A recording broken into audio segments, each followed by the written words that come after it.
warm welcome once again to English Speaking Made Easy. Today, like we've got all the sections we normally cover, I'm going to start off with the grammar bit. So we're going to go on to the Grammar Express.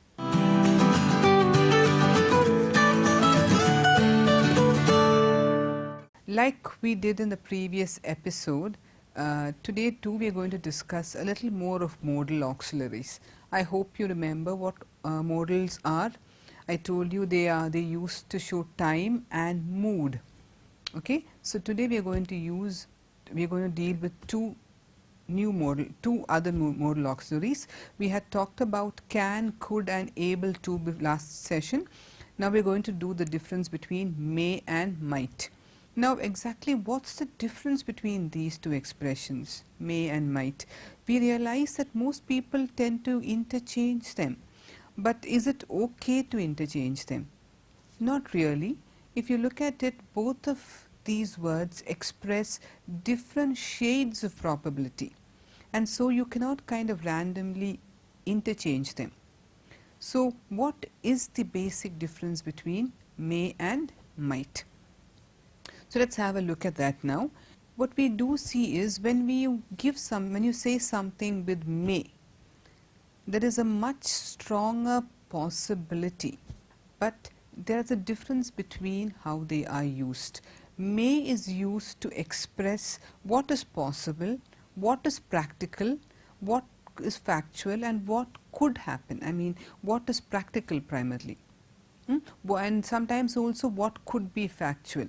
That is, if you say, for example, a sentence like this, he may lose his job. I may have dessert after dinner. All these sentences show a sense of possibility. It may happen, likely to happen. That doesn't look very improbable per se. On the other hand, when we use might actually focuses on something which is hypothetical. It may not work. You're only assuming such things can happen. Highlight something which is hypothetical. It highlights something which is very remotely possible. It's not as strong in terms of may when it comes to expressing possibility. Now you'll see the difference when you have a look at these examples with might. Okay, the first sentence is, if you hurry, you might get there on time. The thing is, more or less, you're late. The chances of reaching there on time are very limited. So if you hurry, you might get there on time. If I had shown up on time, I might have kept my job. But the truth is, he has lost his job. He doesn't have his job. He's just assuming, if I had. The possibility is very, very remote. If I win a lottery, I might buy a Ferrari. Now see, I might buy a Ferrari, yes, it's only wishful thinking. It's more of you haven't even won a lottery. So this is all wishful thinking, very hypothetical situations. So when you see the nature of both these situations, you can see that both are speculative, but one is very unlikely to happen. Might shows a lot more, it's more hypothetical compared to may. And this is one primary difference between the two. So an easy way to remember this difference is that might suggests a lower probability, okay, than may. So might suggests a lower probability than may. That is the best way to distinguish something. If something is very far-fetched, perhaps it's not going to work, but you still hope and you wish it would happen, then I think might is the best word to use. On the other hand, if something is likely to happen, it is always best to use may. Okay, this is one very important distinction between the use of these two words. The second distinction is might is used as the past tense of may. Okay, the second distinction is that might is the past tense of may. Okay, in most confusing situations, you can easily make the correct choice by remembering this fact. Okay, for example, he might have called earlier, but I was not home. See, it's the past tense. So we have to use the might. The criminal might not have been caught. So you see, that is also in the past. Like that, I may go to the movies tonight. It is not the past, it is the present. So we've used may. So you see, when something is likely to refer to the past, you should use might, and otherwise you should use may. That's one other way. So let's just go back to what we've stated in this case. One is might shows a lesser level of possibility than may. So in almost all areas, it would be a bad idea to kind of interchange them randomly. Pay attention to the context and use the best option. The next important use of these words are, both these words are used when you want to ask for permission. For example, when you want to give permission or when you want to ask for permission. To give permission, you may have another piece of cake. You're letting someone, you're giving permission to another person to have. You may have another piece of cake. May I go to the restroom? And a little more formal, might I ask when the movie starts? A little more formal, that's also like asking. Might I ask for a favor? Of course, also asking for something. So when asking for permission, however, may is much more common than might.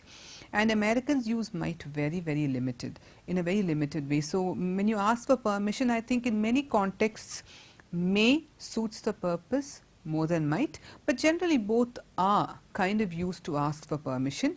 Now what you also need to understand is that when you ask for might, when you ask permission using that word might, mainly using it in a sense that you are not very sure if the other person will let you do so. When you're asking, might I borrow your pen? At the back of your mind, what happens is you're not very sure if your friend will give you the pen. So that is how that slight tinge of doubt in your mind, will this work, is also there when we use a might. So may and might are also used to ask permission and to give permission. So I hope that the general areas of confusion regarding the use of may and might are more or less cleared. I hope you understood the different uses of these two words, and do pay attention not to interchange them randomly, but use the most best choice when it comes to whether you should use may or might. Okay, so on that note, I'm moving on to the next section that we have, which is Lexica, your guide to good vocabulary.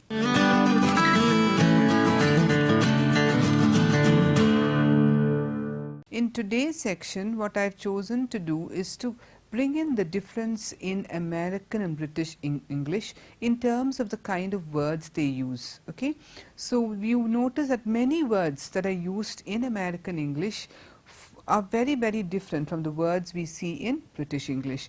So it's good to know the differences, primarily because both these words are used quite widely all over the world, because we see a lot of movies in American English, so we get to be confused regarding certain expressions, and you have to know which are synonyms or equivalents of these words in British English.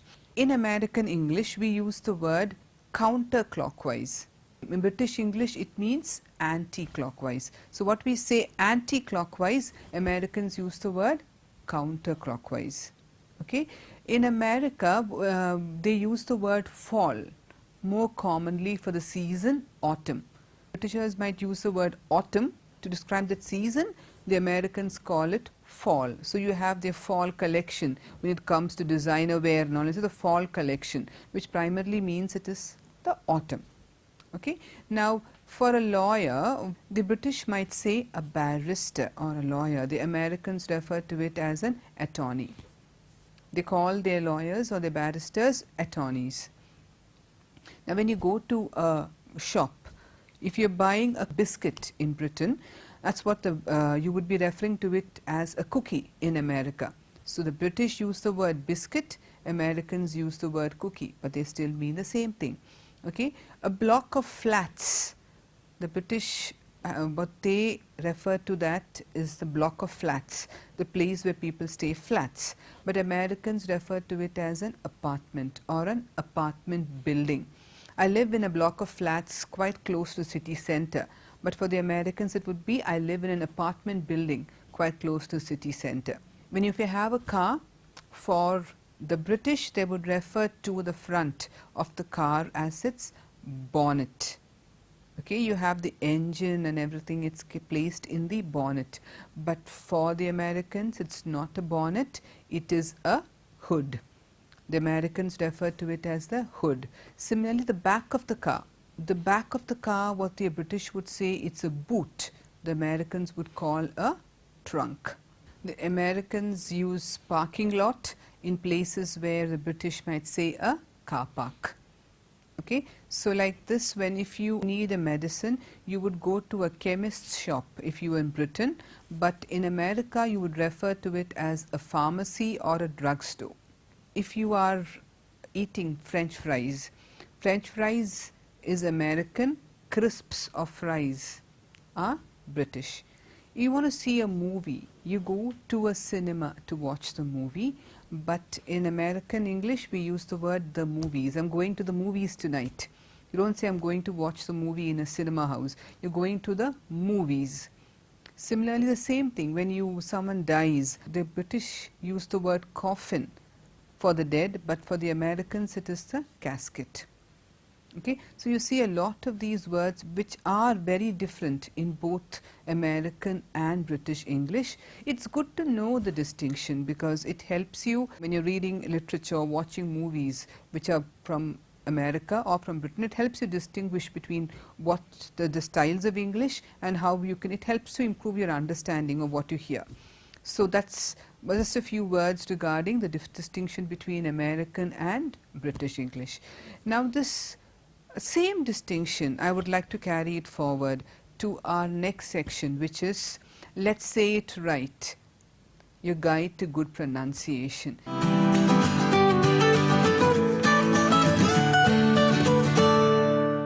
If in the vocabulary bit I showed you words which were different from American to British, in the pronunciation bit I want to tell you how certain words are pronounced differently between American and British English.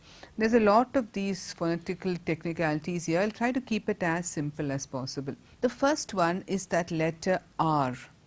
You see that letter R in British English. No matter where that letter comes in, there is no change.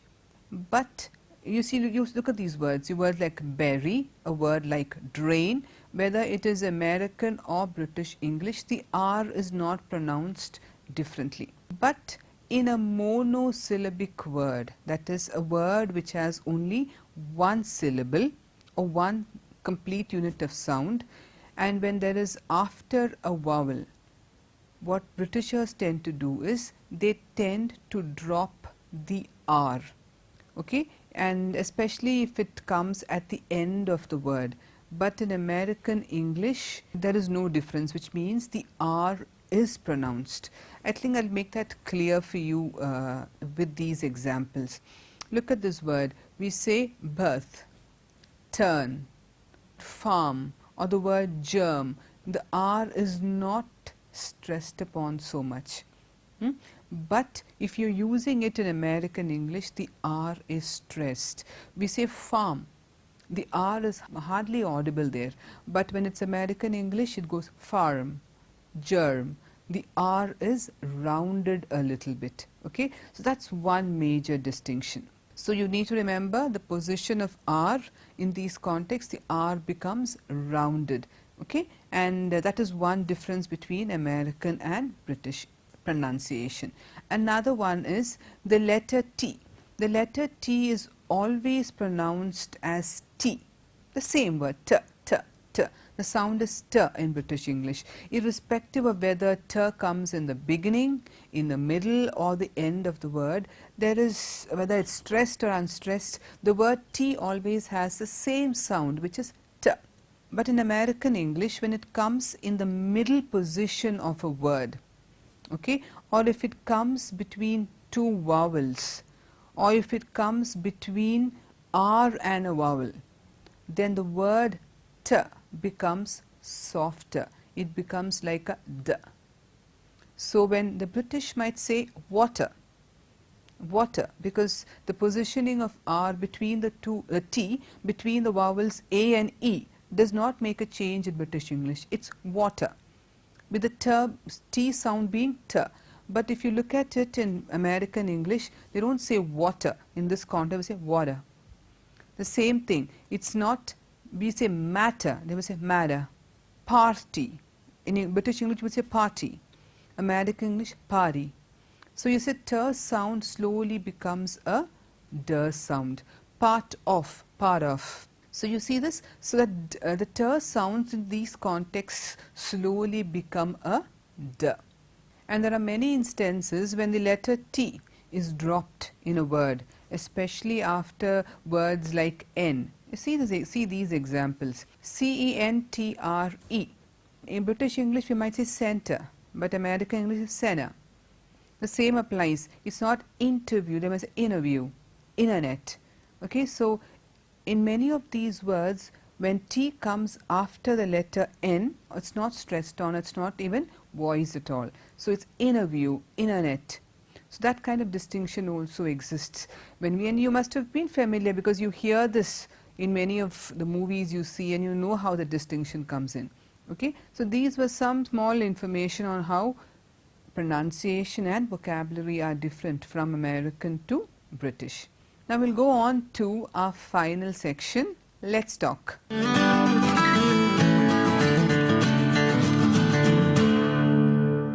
In today's section on Let's Talk, we are going to speak about family. We're going to see two people speaking about their family, okay, and we're just going to see how the questions roll and how the answers are elicited. So we're going to begin. We're just going to randomly name them A and B. So the first person asks, A asks, so how many people are there in your family? And his answer is, okay, how many people? How many people are there in your family? So he gives a number. There are 5 people in my family. That's his response to the question. And then the other person, then A, the one who asked the question, A says, oh, that's nice. I am the only child, and I often feel very lonely at times. So his response is, oh, that's nice. I am the only child and I often feel very lonely at times. So then his other person asks him, so where does your family live? In a house or in an apartment? Okay, do you live in a house or do you live in an apartment? Where does your family live? And A says, we live in a house in the countryside. What about you? You're asking the other person, what about you? And he says, oh, we live in the city. My dad's office is close to the city center, but I love the countryside. It's less polluted. I love the countryside as it's less polluted. And he says, so what does your father do? So look at the question, Achanenda Chine, what does your father do? My father is a doctor. He works at a local hospital. And what's his specialization? He's a dermatologist and he has quite a busy practice. My mother is a teacher at the local school. Both of them are quite busy. What about your parents? See, so what does your father do? And they're responding, what about your parents? And B says, both my parents are lawyers and they are quite busy too. And then they're winding up the conversation. So do drop in home sometime. Do drop in home sometime. And he says, sure, and I'd love to have you over too. Look at the expression, sure, very positive, sure, and I would love to have you over too, which means I would love to have you at my home too. So drop in there. He's responding to the same thing, reciprocating. I would love to have you over too. And then both of them part ways by saying, see you then, bye. And his friend also says, goodbye. So you see how that conversation has been structured. So look at those words. What does your mother do? And then I'd love to have you over. Those kind of expressions are very nice when you want to start off a conversation, when you want to continue, when you want to build rapport. All that helps you. So it's good to know how these conversations are structured. Okay, so on this note, we come to an end of today's episode. We hope to see you again with a lot more information, a lot more vocabulary. So until then, see you. Goodbye.